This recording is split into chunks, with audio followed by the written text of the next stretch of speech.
So what are we cooking today, Panchali? Let's start with that. Today, I was thinking something very simple and something that kind of goes with the ethos of what I've done in India. Cheers to that. One breakfast item which is like an egg sandwich, which is like a bhurji. So in India we call it bhurji. And voila. Because my visa says I'm a cook. But I'm anything, I'm cooking for you. But it's a very, like, my visa says I'm a cook. So it has a cook tag to it.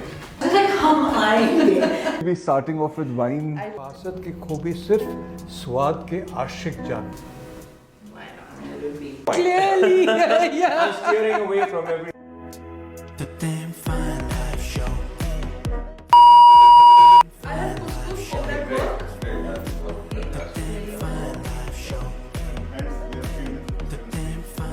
To do that and then still make a busy day. Thank you. पहले को enjoy किया इसने.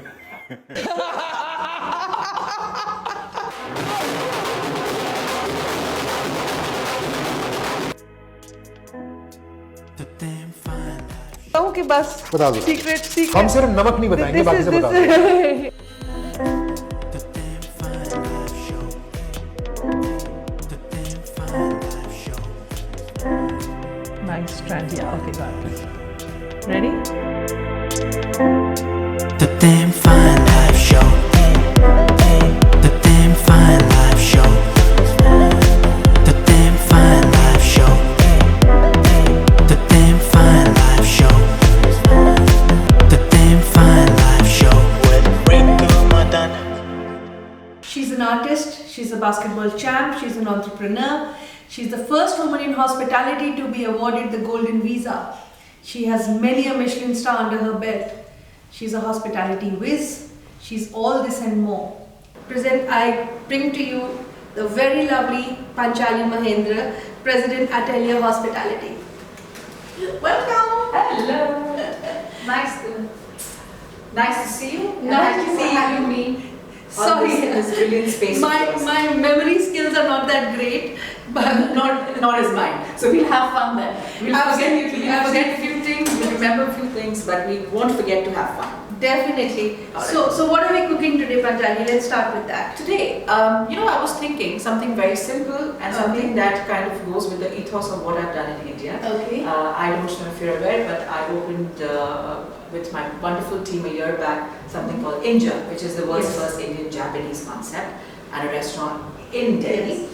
And I thought, what better way to celebrate that cuisine together Absolutely. than we do this one breakfast item, which is like an egg sandwich, which is like a bhurji. So in India we call it bhurji, but I'm going to add few things inside it and make it into a beautiful Japanese egg sandwich. Wow. Like a beautiful egg sandwich. I can't wait. So tell me something about your journey. It's really fascinating. You've been doing so much.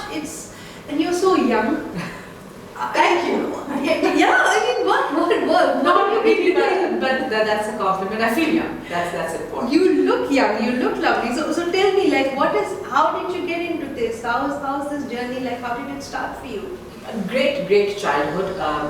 It's a great anecdote to remember. I think, a lot of people always say that you are always pushed into hospitality. It doesn't just happen by choice. And I think for me, pretty much happened in the same way. I was playing basketball for India, and that was my dream. And I think one fine day my father realized that I was becoming very tomboyish. Back in the days, I don't know if you remember, we had those bean bags.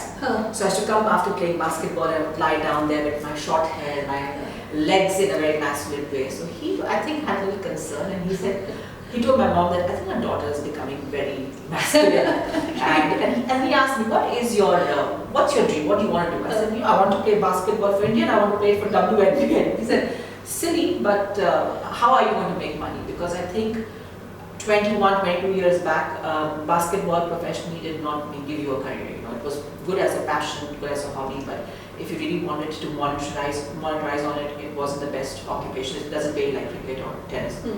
So he said, you know what, let's kill two birds with the same stone. I'm going to send you to a polishing school where you're going to get polished to become a girl and also give you a vocational career.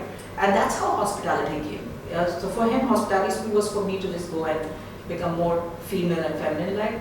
But then he didn't realize that I was going to become a big rogue and a big mafia when I would go and join hotel school.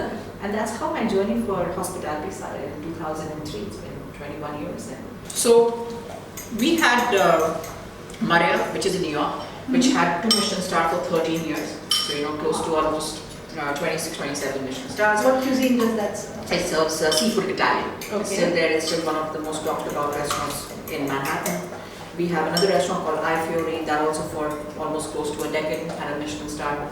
And then I think the one that I can take a little bit of credit for, and I'm super proud, like a personal baby, is 11 Wood Fire in Dubai. Yes, where the food, everything is wood fire. Yes, everything is Oh my cooked God. on live fire, on Yes. live wood fire, and it was one of its own kind in the region. And within 5 months of opening in 2022, it got its start, and it's the only restaurant in Dubai to get a star which is non-alcoholic. Oh, you So- don't serve alcohol? No, we serve non-alcoholic drinks, and it is a standalone restaurant.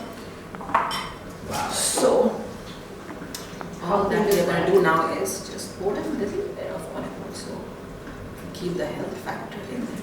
So tell me something about the food that you serve in 11 Wood Fire. Tell me, like, since you're so it's- passionate about it, what?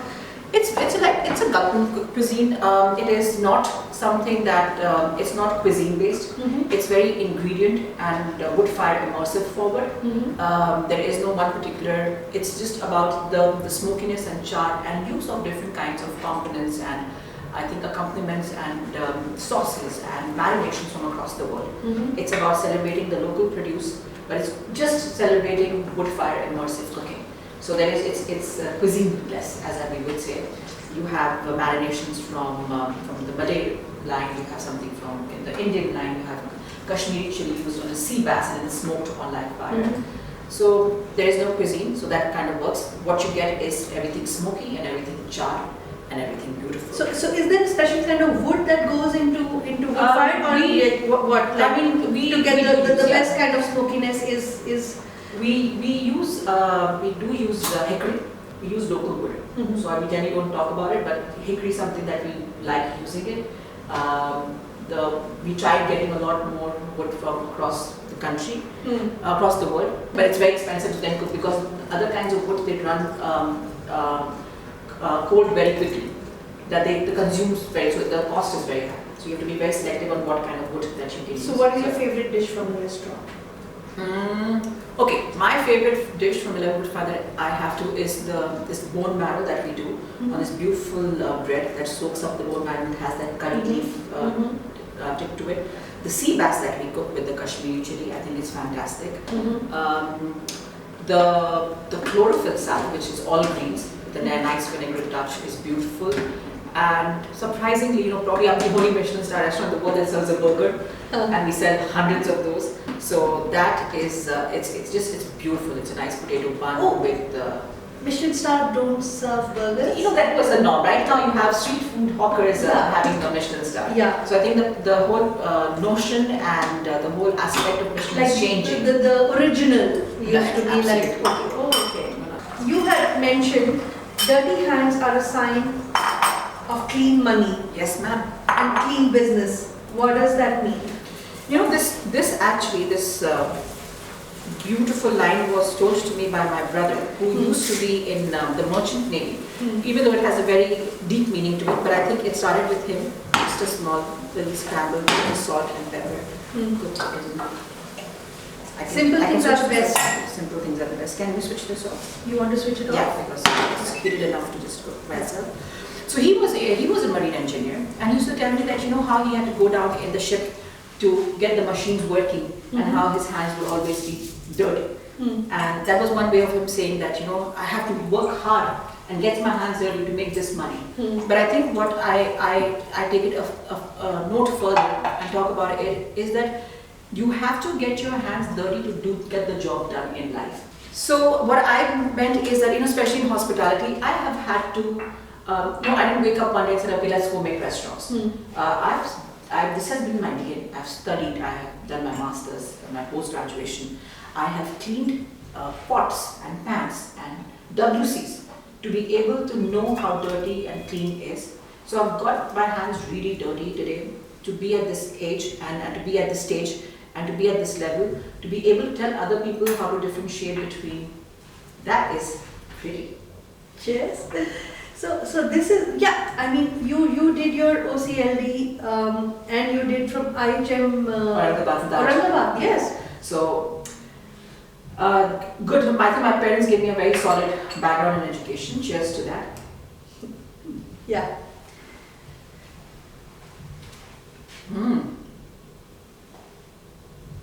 Open a restaurant, that's not the first thing in your mind. The first thing in your mind is to do a great concept and of course to be able to make some money and for it to sustain. And but then when awards comes in, and especially international ones, well-recognized ones, they definitely, and I've seen them impacting the business and the footfall of my restaurant. So I can't shy away from the fact that.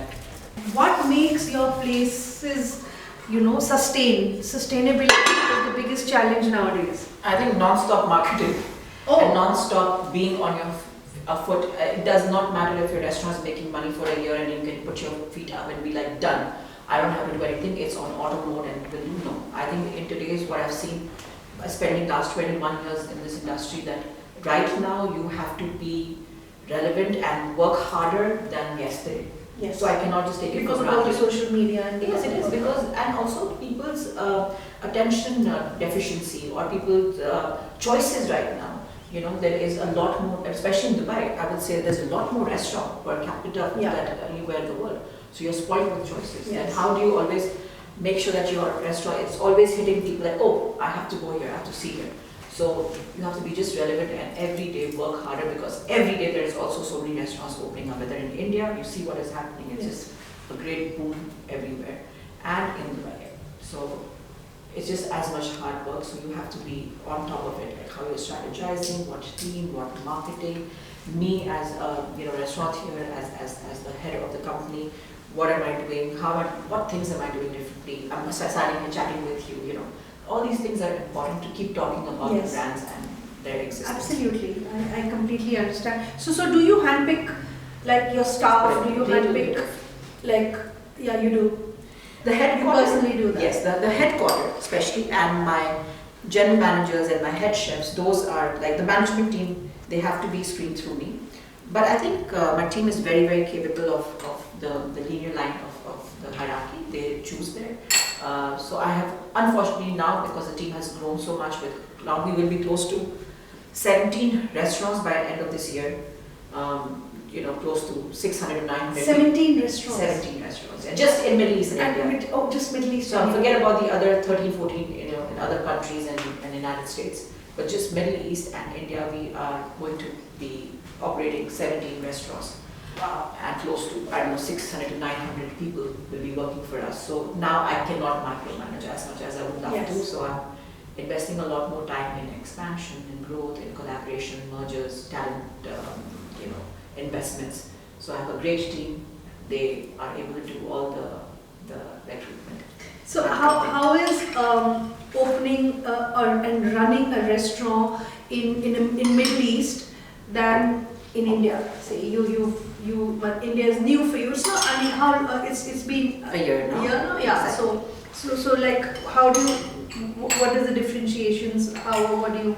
All markets are tough. I think this market also suddenly has grown so much in the F&B sector, and voila, this is how Japanese love their.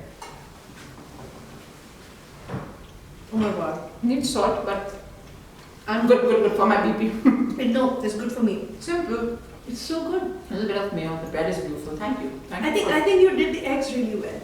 Yeah, so they're not like really juicy. burgy. Yeah. So you just have a little bit of like the runniness to it, and then when you add the mayo, it has that little creamy texture to it. So you add them. So you cook them slowly. What I always do when the pan is heated up, and I add the egg, I switch off and remove it from heat because the pan is already heated. I like the eggs just to cook in them. You don't have to burn them. Right. So let the heat just automatically cook the egg and get to that consistency. Tell us something about the The golden visa. visa. Yeah, sorry. And I think that is something that gave me a little that factor that, oh, who is this person and how did that? Because before that I wasn't much in the public thing. I was just doing my job, just working hard towards building the company. And I received my golden visa 3 years back, in 2021, after the pandemic. And I received it from the Dubai Art and Culture. And somebody over there had seen my work at the restaurant that I had built up by then, the company that I started, in 2017. So you have to apply for it, and you have to write an essay about it, why, what. They do a whole reference check, and it goes to ministries and everything else. And at that time they were giving visas on skills. It's a funny thing, we all laugh, because my visa says I'm a cook. But I'm anything, but I'm cooking for you. But it's a very, my visa says I'm a cook. So it has a cook tag to it. And my husband is like, she's hardly cooking, but so they were giving a lot of women. I fortunately happened to probably just get mine a couple of days, weeks, months before anybody else. So that just made me the first woman in hospitality to receive, and I think third or fourth person overall with men in the industry. Excellent. So tell me something, like you did about Hyderabad. What about? I think first of all, we had a very confused accent. Thankfully, we didn't have too much of a Bihari accent, because you have Telugu, and then you have the accent of the Nizam, the Nizami accent. Kaiko miya, tum aise kaiko bolte. So that, and then you have Telugu. So that accent was coming in, and then we had a little bit of Bihar touched in, a little bit of Rajasthan touched in, because of initially they were from there. And then you come to Lucknow, and then you have very hum bata rahe hain aapko, this and that. And then a lot of times when I would talk to my other friends, and I would say hum aayenge, and they were like, hum, who all are coming? How many people are coming? What is this hum? I was like, no, me. So suddenly, so it's like hum aayenge, and that's what Lucknow is all about. And then you start learning, and then there's a little bit of Bihari accent, and now you have a little Telugu accent, and then in school it's just like, where are you from? And then it's so strange, because I have little Oriental looking looks, like Southeast Asian looks, right? I could even pass off from northeast of India, and many places I've gone, people think, oh, are you like Chinese, or are you, you're from Philippines or Thailand? I've had people telling me I'm Peruvian when I go to the United States. So anyway, so in India, you have a universal personality. They love it. Yeah, absolutely. No, but tell us about Atelier House, being president of such a big company at such a young age. Actually, by the time you will air this, I will be announced as the CEO of the company. So I believe on 10th of March, Women's Day. So what is bigger, a president or a CEO? CEO. CEO is bigger than a president? Oh, okay. President sounds very grand. Very, very grand. Yeah. But then I was like, that sounds great in the larger scheme of life, but not for running a hospitality company. I think CEO was. So we can congratulate you, and thank you. But I finished mine. Okay. What should I make? Whatever, I'll put it up in my office. Generally I make very random modern, because I'm very inspired by Picasso. So I take his art and I do sketch work around it. Like I made his dog, his owl, his dove, all his paintings, and I filter whatever sketches. So I see and I sketch and okay. And otherwise, even in my house, I have these random modern art, as we call it, the brush strokes of all. Okay, whatever. This artwork by Panchali Mahendra will go in my office. I will send you a picture when I frame it and put it up. Let's see if we can do justice. The Damn Fine Live Show. The Damn Fine Live Show. The Damn Fine Live Show. The Damn Fine Live Show. The Damn Fine Live Show.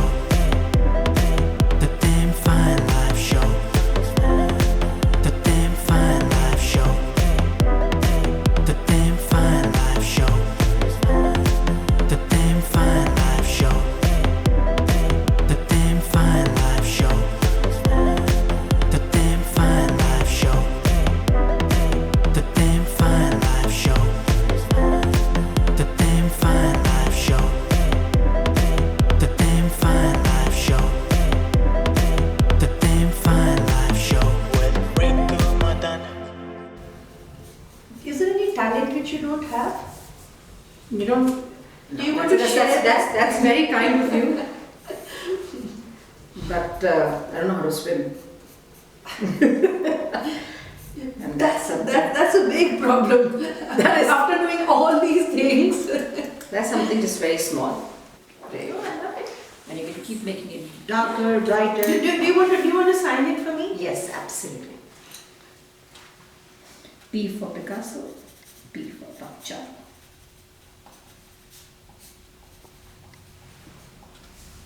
Thank you. How different is it working in India as opposed to Dubai or Middle East, where you have the maximum? I think as work-wise, it has its own difficulties versus Dubai.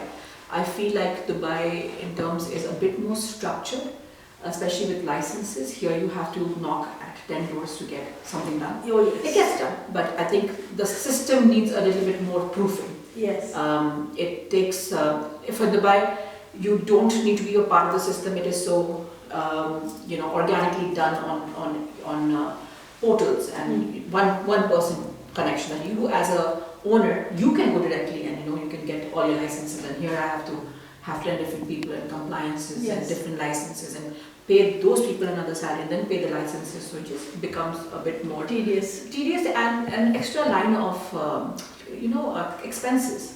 Yeah. And then also you don't know if it's going to happen or not. So the timeline is, so I just feel that the processes here are a bit more vague and more time consuming. They're more expensive. Yes. I think especially like liquor license, I think that is where the biggest Yeah, I know.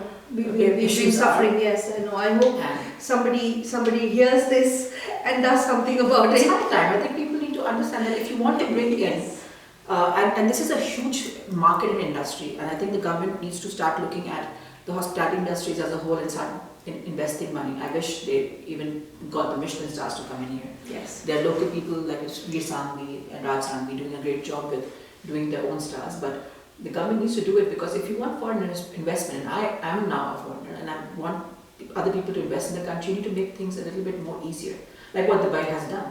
So that's where the investments are coming in and people are moving in. So make it a lot more user friendly, the investments will come and will happen in the country too. People want to open restaurants with foreign investments. So I think that is one of the issues that I face here versus Dubai. Dubai at times right now is going through, I think, a huge, there are issues with skilled labor in terms of the capacity, because you have 14,000 restaurants is not enough manpower, skilled manpower. I think Dubai, India that way is, we're blessed because it's labor extensive.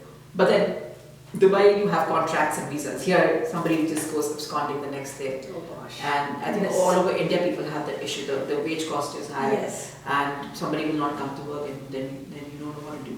That cannot happen in Middle East. You cannot just abandon your work and go missing. Okay. So that's one issue, I think. Otherwise, everything else is the same. So I'm going to ask about Dubai because I know you're everywhere, but you live in Dubai. So which is, according to the best restaurant in Dubai?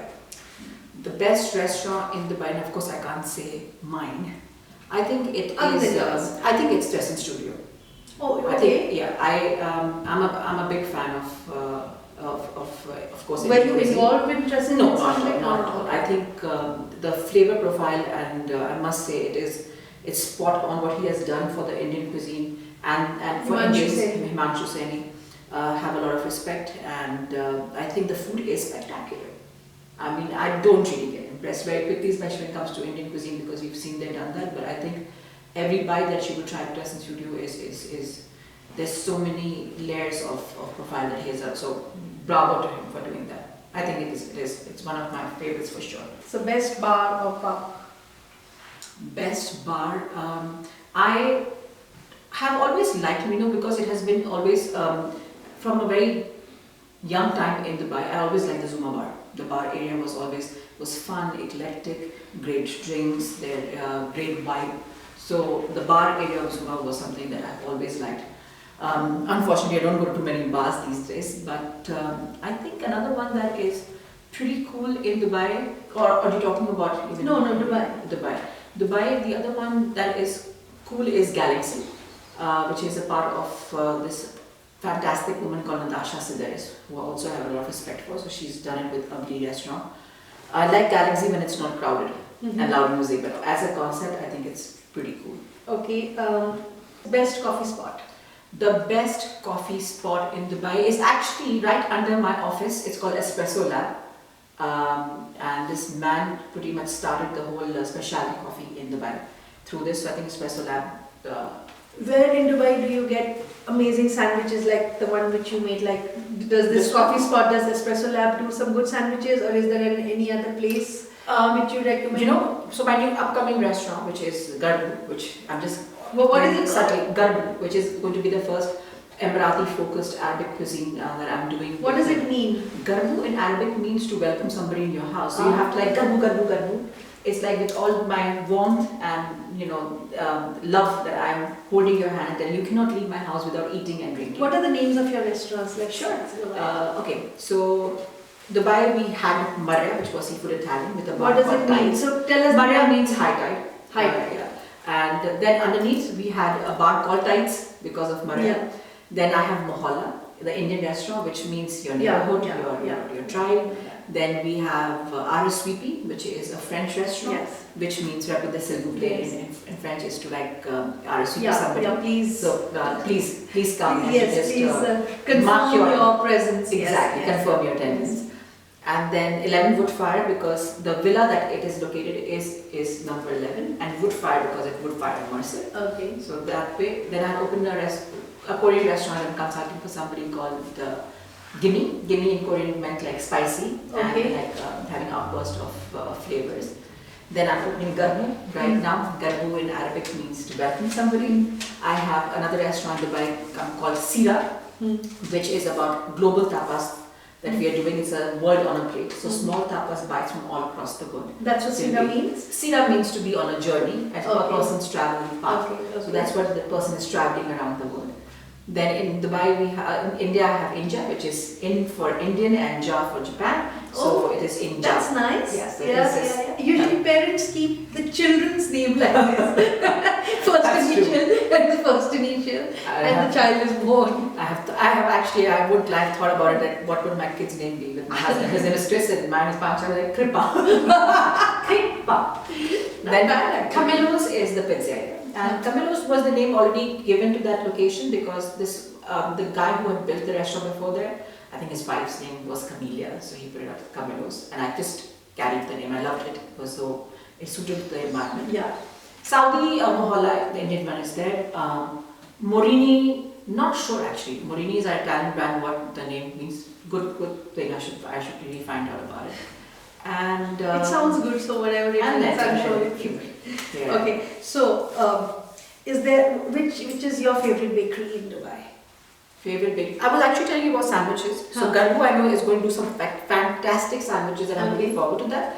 But there is these boys who have opened this sandwich place called Rascals, Okay. and they're doing some amazing Japanese breads called shokupan breads with great fillings inside it. So that's these days I'm loving to order from them. So it's called Rascals Deli. Which is Like delicacies. which is your favorite? I think they do something with the spicy roast chicken.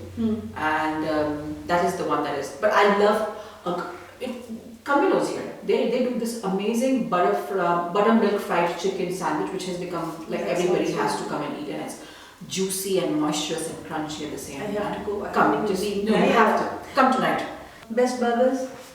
11 with 5. Sorry. Okay. Apart from my restaurant, Orfali Brothers, which is also Mina's #1, and I actually had his burger like just 2-3 days back. I think it's fantastic. It's juicy, moisturous. Which beautiful. one? Orfali Brothers. He has just one. No. Which burger is your favorite of the which burger would you recommend if somebody had to Go to Orfali Brothers. It's also Mina's #1 restaurant, and have their burger. There's only one on the menu. Oh, there's just one burger. That's it. That's all. It's Really? It's one of the dish. So what are the other things on the menu? It has a lot of influence of the region with Arabic and Levant, Syria, and many other things. But best burger is apart from 11 with Fire, it is Orfali Brothers. And what is in your bag? That's a beautiful bag you're carrying. Thank you. So what? Carrying my Chanel? short. Yes, actually this was a gift by a very close friend of mine, and I don't really indulge in these things, but it was a gift from her. So yes, this is a beautiful Chanel boy. So what I have in my bag is, Yes. alright, let's see. I have my glasses, which is very, very important, especially. Absolutely, and they look nice. Thank you. So I have my glasses, and when in Dubai, even everywhere, everybody has to carry their white light. So I actually have the light for night. What does this mean? These are used for taking pictures. So at night, the lighting is not great in any restaurant, and you want to get the picture of the food. Okay. So then this helps. Is it something like this? Yes, but for the A food. it's condensed not. form of ring light? Yes, it is. It is. But this is for the food, and then you have different color combinations. You want white light, yellow light, warm What light. is it called if one wants to order this? I've never mobile seen. phone LED light. Mobile phone LED light. Okay. For all the I will get this. food influencers, I think because some restaurants are a little dark, Yeah. and there are times when I'm invited in, just to do justice and post pictures, you can't really see. And this gentleman, I mean, I've eaten egg in touching him, but yeah. it's fine. Okay. So he always goes everywhere with me. Hanumanji. I'm a big Hanuman bhakt. Okay. I'm a big follower of his. This is one of my favorite fragrances from Which is? Maison Francis Cook. Oh, yeah. I love this one, so this is always carried. Can I smell it? Absolutely, please spray some too. Mm. I have some hand cream Okay. L'Occitane. from L'Occitane, and I have my business card holder Okay. with some cash in it. Of course. India, you need it. Half the time my cards don't work here. That's it. That's it. Oh, that's What else? a clean Oh. purse. One pen, and always a balm or lipstick has to be there. Great. So after eating all the meals, that is something. This is Fabulous, fabulous, fabulous. This was so nice.